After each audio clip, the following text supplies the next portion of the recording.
Good day, and welcome to the third installment of Chicago Airwaves Horror Podcast segment. Sit at the ready, turn off all the lights, make sure no one is following you, and listen to what lurks in the dark corners you walk by every day. Courtesy of Paul Washington and the Dragur driver. Viewer discretion is advised.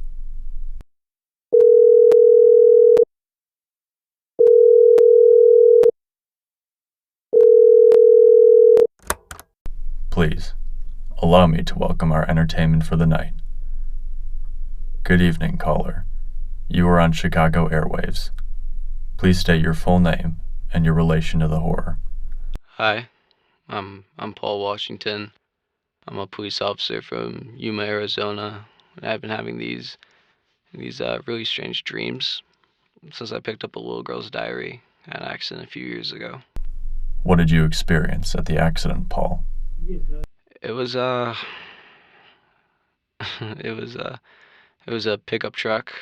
Had an old paint job, something that was like popular in the 70s, maybe earlier. There was a man slumped over the steering wheel. He looked old and gray, but his ID said he was 42, and he looked a lot younger on his ID too.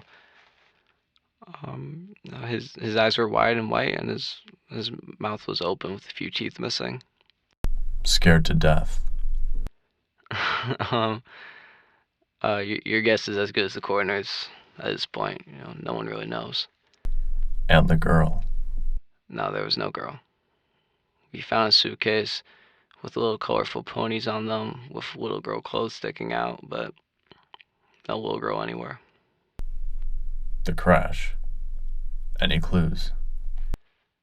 Yeah, a woman called reporting she heard a loud gurgling crash and meaty explosion. We call her June Julie because every June when folks drive to the coast for the summer, she reports at least one crazy crash. Like when I accepted the call, I was surprised there was an actual car this time and an actual driver dead. I mean, the car had nothing wrong with it except that it had run out of gas. I saw the diary, but left it there for forensics to sort out. I just remember it being pink with hello written on it with glitter. And when it appeared on my bed that night, to be honest, I don't know what I thought. Do you even notice the O was scratched off? And that's when you read it. Yes. Please continue. Abigail Culver is written on the front page with stars and hearts all over the letters. She liked ponies, drawing, and had a crush on a blonde movie star she called Robert. Her dad was driving her to San Diego so they could visit her grandma for the summer. She was sad she wouldn't see her dog in Albuquerque for a while, but he loved spending time with Aunt Trudy's, so she was okay with it. Stuff like this, normal kid stuff was written on the first 20, 30 pages. Like, okay, well, wait, let me read this part to you. The trip feels longer than usual this time. Dad looks a little worried about it, but it's okay. I'll just ask him about growing up in Norway. It always... Okay, wait, let me skip to this part. Dad must have taken a different route today. Normally the mountains disappear after a little while. This time, every time I think we pass them, they start again. I like mountains though, so it's okay. Maybe we can drive this route back to Albuquerque. She writes about a few random things for a handful of pages. But here's where, well, yeah, let me just read it to you. Dad is acting strange. He hasn't talked for a long time. He doesn't even, really answer my questions. I asked him about Norway, and he said he'd tell me about it later. He keeps looking in the rearview mirror. But when I want to, he's mean, and he tells me not to. I finally looked back. There's a police car behind us. A really weird police car. It looks sick, like when Tommy's cat looked like after the dog attacked it and they had to put her down. Before I could look anymore, my dad shouted at me to keep writing in my diary. I don't understand what's going on. The mountain should have ended by now. We should have been in San Diego. Dad's sweating a lot. His knuckles are white on the steering wheel. I looked back at the car behind us and Dad didn't even try anything. The car has shards of glass where a windshield should be. Fire and smoke come from the back of the trunk. The roof's half melted and other parts dripping hot paint onto the driver.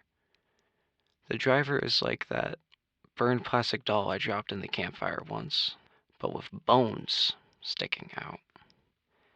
His face was dripping onto the dashboard, teeth gone or yellow-black. His hands all wrong, bones pointing in wrong directions, some fingers backward, but his eyes or eye is the worst. Where his face should be is a skull, and he has one eye red where it should be white and deep sea blue where it should be black. He saw me looking at him. He reached out a half-melted, half-skin, half-bone hand with one upside-down finger telling me to come closer. I asked Dad what was going on. What is that thing behind us and why can't we escape the mountains? He was quiet for a long time. I saw our gas was half empty. Dad just said, "Don't worry about him, honey. We'll be okay." He's probably just on the way to San Diego, too. I have never seen my dad lie before. I started counting this one cactus I keep seeing. We have driven past it 4 times since I've started. The gas only has a quarter left and the car behind us is getting closer now. I can hear its engine crashing and the fire crackling. Every now and again I hear a gurgle. I smell it too. Smells like when my dog threw up on the carpet. We don't have much gas left. Me and Dad are trying to think of solutions. I said we should go off-road. Maybe the Dragur, as Dad calls it, won't follow us there. Or maybe we should. Okay, Dad and I have a plan now. The gas is almost up, so we are going to drive into the mountains. Maybe we can break the loop, or the Dragur won't follow us there. And that's the only thing I can think of. It's getting closer. I hear it laughing, its blood chortle. I'm scared. Dad keeps saying everything is going to be okay. We turned off the road and drove into the desert. I looked back. The Dragur stopped. He wasn't following us. He turned his head, angled it, and shrieked. We are back on the road. The Dragur behind us again, closer. The gas needle is close to empty. We tried going off-road again. He shrieked again. And we are back again. There's nothing we can do. The needle is on empty now. Our time is almost up. I never thought I died so young. I really wanted to grow up and become a doctor. I wanted to meet a man from Italy and fall in love. I wanted to be a mom one day. I wanted to give my daughter my mom's name. She would be Little Julie. But it won't happen. I'll never see my mom or my grandma or my dog or my friends or grow up or have my own house or fall in love. I hope someone will read this diary one day. At least I can live a little longer through it. The Dragur driver is inches away from the car now, and we're running on fumes.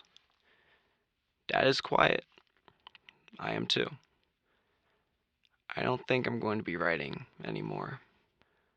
I want to enjoy my last few minutes with my dad before it It gets me because I think I'm the reason it's following us.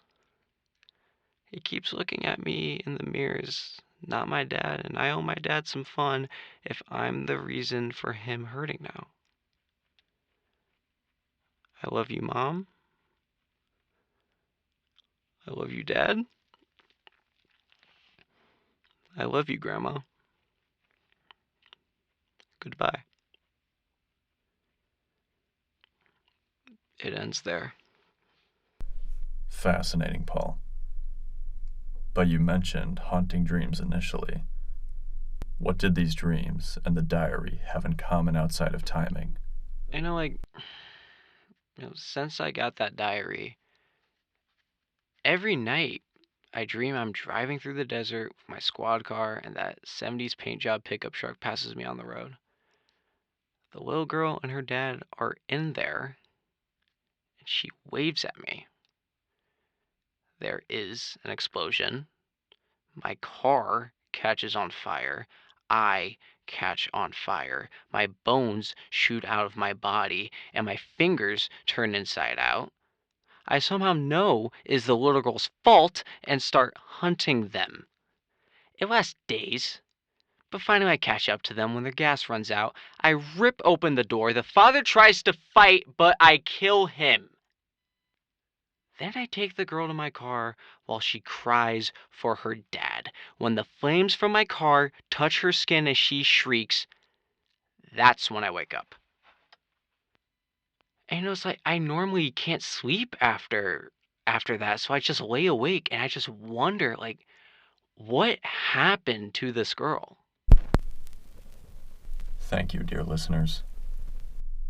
Please give our podcast a review and spread the word around so others may know to search the dark corners of their lives. Who knows what might be lurking out of sight?